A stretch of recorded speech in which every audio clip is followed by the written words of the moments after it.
Warning, this video is for scientific and educational documentary purposes only. We do not sell anything. Now, over the years, I've collected tons of different genetics from tons of different breeders, all in search for those banging turd profiles. You guys know I love that gas, so much so that I actually began breeding my own genetics in search for that gas. But what you guys may not know is that I got a massive stash filled with all different types of genetics from all different types of breeders. But over time, I found myself running less fems and more regs, and even though this is filled with all types of different beans, I'm wondering, am I really done with running fems?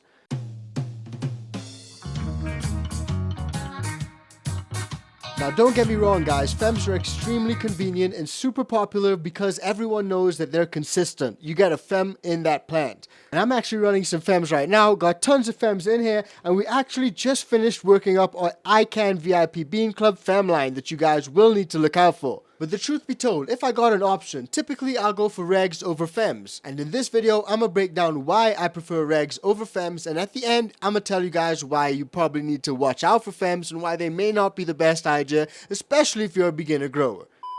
One of the biggest reasons why I prefer regs over fems is that genetic stability and purity. A lot of people know regular beans come from the process where you just sprinkle male pollen over a female plant. And what I got right here is some pollen from one of the projects that we've been working on. And you guys can see it's a plate filled with pollen and some of those pollen sacs. And that's all a natural process. The plants naturally are either male or female. And in the flowering process, the plants will either produce flowers if they're females, and they'll produce pollen sacs filled with balls and pollen if they're male. A lot of people get those, oh, it's a boy memes that you guys may have seen floating around in the community. But this is some male pollen, and this is the result of a natural breeding process of the male and female plant. And what I did is catch some of those pollen sacs and catch some of that pollen so I could use it for a later project. Now, typically, if you get a pack of regular beans, the offspring from those beans tend to be a little bit more stable and usually a little bit more robust, in my experience anyway. And for someone like me who's constantly working and doing some of these breeding projects, that's a great thing, because this is ideal for breeding and preserving some of those fire strains, especially some of those landrace strains if you're lucky enough to find them. Now, you guys may be wondering, what makes them more stable and a little bit better and more robust over some of those autos, maybe some of those feminized autos or some of those feminized photos? And when it comes to feminized seeds, no matter the breeder, it's often created through stress-induced hermaphrodism. Now, that's a controlled form of hermaphrodism where the end result is a feminized seed.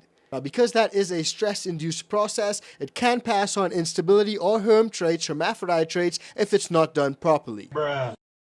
If you're a breeder or a pheno hunter, regular beans give you the best option and the cleanest genetic baseline. That's just my view on things. And obviously, if you're a breeder or someone who dabbles in creating your own strains, you'll obviously prefer regs because you get males from them. You don't really get males from any of these feminized beans, and in so doing, you'll not be able to create your own strains. So regular beans are always a great option for someone who wants to create their own genetics at home or just try something different. And again, if you're interested in stuff like pollen preservation, then regular beans are the only option. It's just how it is. I've gotten a lot more stronger and more vigorous plants, like for example this Juicy G from Exotic Genetics.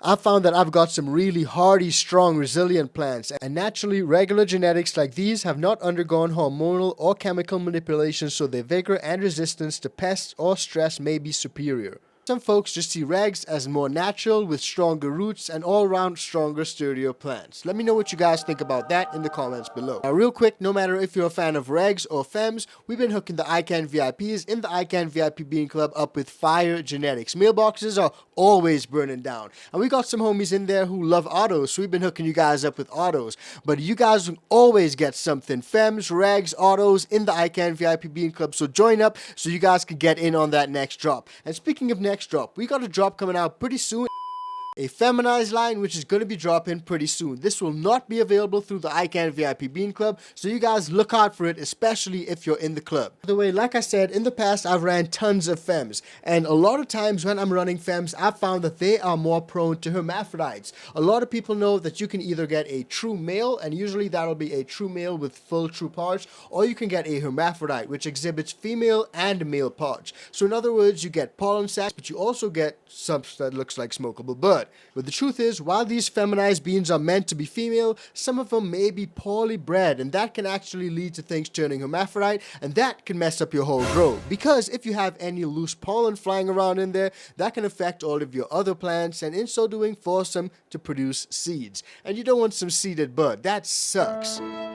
Especially if grown in proper environments and come from stable parents, they're a lot less likely to harm. Now, they still can, obviously, light leaks can cause nanners and stuff like that, but you're a lot less likely to produce a true herm, someone that has a true male and female part, as compared to just having some nanners because of a light leak. Now, I've also heard people say that regular beans, regular genetics are a lot better than feminized beans, especially if you're running outdoors or in harsher environments. And that's really interesting because a lot of people actually prefer outdoor genetics to be regs, which I found pretty strange because usually you'd want outdoor genetics to be consistent. You probably don't want any male pollen blowing around in the wind and stuff like that and affecting your female plants. But the reason for it is pretty interesting, as a lot of outdoor growers say that they're a lot more rugged and adaptive. And also they can withstand things like heat, drought, pest, and disease, and also stress a lot better than some of the fems. So let me know if you guys have found your plants to be a lot more resilient if you're running fems as opposed to regs, or vice versa.